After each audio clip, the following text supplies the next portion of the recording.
Bonjour à tous et bienvenue dans ce jour 22 du carnet de prière, dernier jour aujourd'hui. J'espère que ce carnet a été une source d'inspiration pour chacun d'entre vous. À la fin de ce carnet, tu pourras trouver des sujets de prière par rapport au secteur de la vie de l'Église.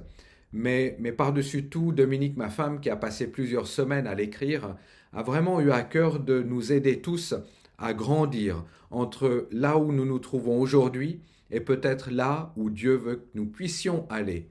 Et, euh, et reprends le temps de méditer tout au long de ces semaines, de ces mois, pourquoi pas de cette année, et à prier dessus pour que euh, la vie de Dieu en nous puisse grandir toujours plus et puisse avoir un impact, un effet qui va faire un écho dans le monde et surtout là où Dieu nous a placés, que ce soit dans ton lieu de travail, dans ta famille, dans ton immeuble, dans ton quartier, toute notre vie, eh bien qu'elle puisse résonner le son de Dieu.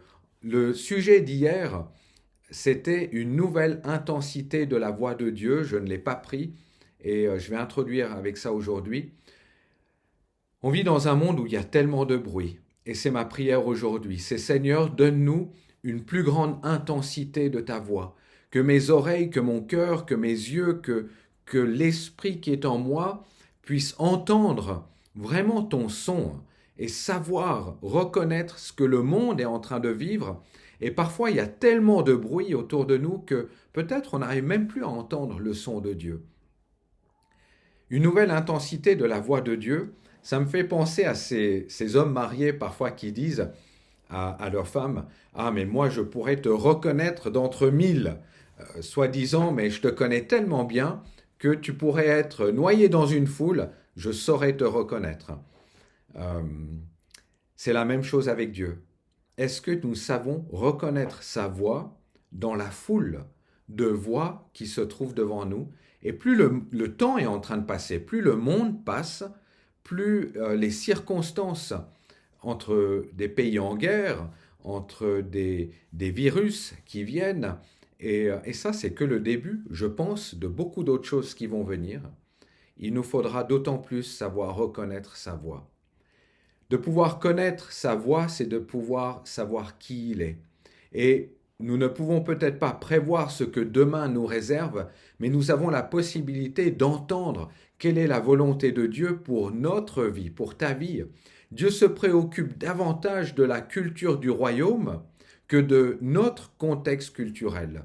Dans une période d'incertitude, Dieu nous appelle à réduire le bruit qui interfère, à ralentir nos activités et à amplifier le son de la voix de son esprit qui nous conduit. Jésus nous dit, mais c'est moi qui vous guide. C'est la parfaite vérité. Et la voix que nous écoutons déterminera l'avenir que nous vivrons. Quelles sont les voix que je laisse entrer en moi qui vont déterminer le choix que je fais aujourd'hui ou que je ferai demain? Le message que nous avons entendu hier, magnifique message sur le deuxième commandement, tu n'auras pas d'idole, nous parle de cette notion. Quelles sont les idoles que nous faisons rentrer dans notre vie et qui ont pris la place de Dieu? Quelles sont les voix que nous entendons dans le monde et petit à petit ces voix qui nous sécurisent ou d'une manière euh, c'est un peu comme un mirage dans un désert. Tu as l'impression que ces voies te sécurisent, mais en fin de compte, elles te détournent de ce que Dieu veut vraiment. Et tu pourrais mettre un mot sur chacune de ces voies. Et si tu as le temps, écoute le message d'hier, ça vaut vraiment la peine. J'aimerais te dire, mettons tout en œuvre pour que Dieu soit notre priorité et que nous puissions lui consacrer le temps nécessaire pour le mettre en premier de tout ce que nous faisons, que nous puissions faire monter le son de ce qui est vraiment important. Jean 1,23 nous dit, je suis la voix de celui qui crie dans le désert. Aplanissez le chemin du Seigneur. Jean 10,27 nous dit, mes brebis écoutent ma voix, je les connais et elles me suivent. C'est incroyable parce que dans ce verset, Dieu dit, mais je connais votre voix à vous. Dieu connaît ta voix. Il entend, il sait qui tu es. Combien à plus forte raison Dieu qui prend soin des petits oiseaux dans le ciel ne prendra-t-il pas soin de toi? C'est une promesse fabuleuse. Tu n'es pas laissé seul. Aujourd'hui, nous parlons d'une vision renouvelée. Notre vision a besoin d'être renouvelée. Non pas la vision de ce que le monde vit, mais la vision de ce que Dieu a prévu dans le royaume de Dieu.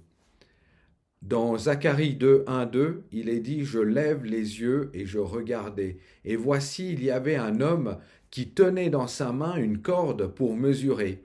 Je dis « Où vas-tu » Et il me dit « Je vais mesurer Jérusalem pour voir de quelle largeur et de quelle longueur elle doit être. » Dieu a donné à chacun, si je peux dire comme ça, une Jérusalem pour laquelle il désire renouveler notre vision.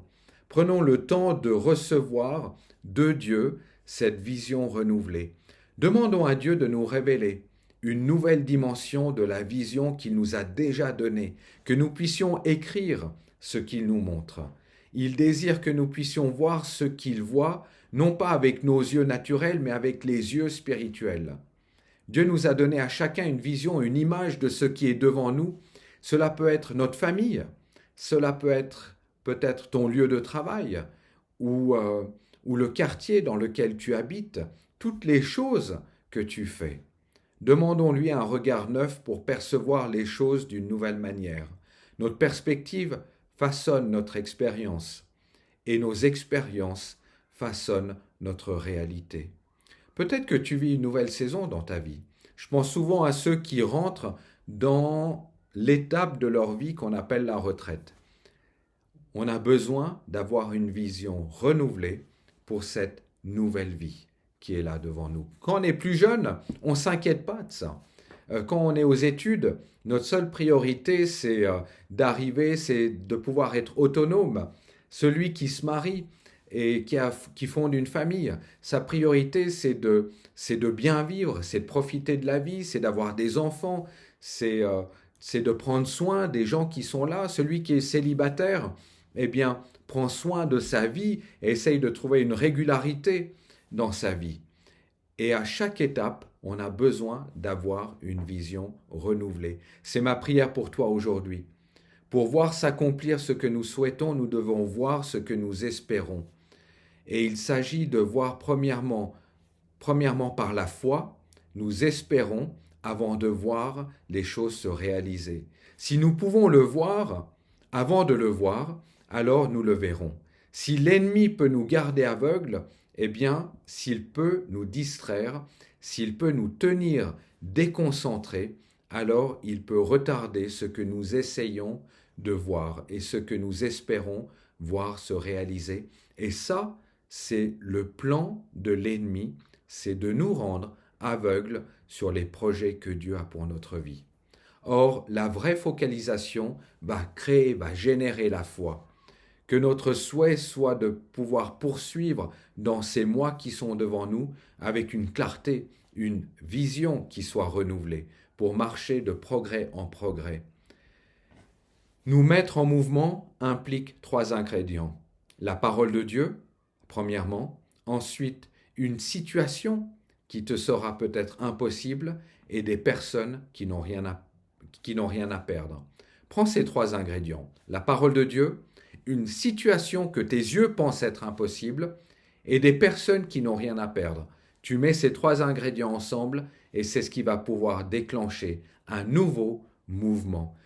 Je prie que ta vision soit renouvelée. Non seulement ta vision pour ta propre vie, mais ta vision par rapport à l'Église dans laquelle tu es, la vision par rapport au quartier dans lequel tu habites, la vision par rapport au lieu de travail que Dieu a prévu pour toi. Et que ton entendement, ton regard soit renouvelé parce que tu accueilleras encore mieux les choses qui sont devant toi. Malgré tous les conflits intérieurs que ton cœur vit, peut-être que tu as fermé la porte à beaucoup de choses. Peut-être que tu t'es protégé parce que tu as été blessé par tellement de situations qui se sont renouvelées sans cesse. Et à un moment, tu as fermé la porte à beaucoup de relations. Aujourd'hui, j'aimerais te dire, déclare sur ta vie que ta vision va être renouvelée. Saisis-la, prends-la, ne laisse aucune place aux voix contraires qui viennent te dire le contraire.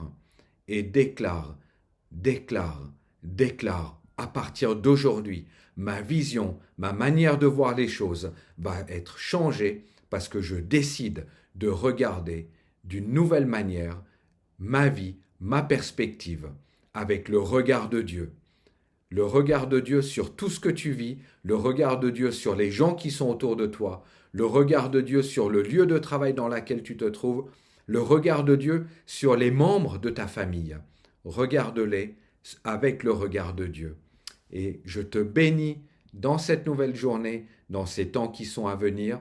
Et rejoins-nous pour les 40 jours de marche et prière. Et saisis l'application sur ton smartphone.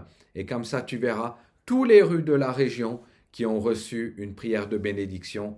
Je te souhaite une excellente journée. Merci d'avoir suivi ces 22 jours de prière avec nous et à très bientôt.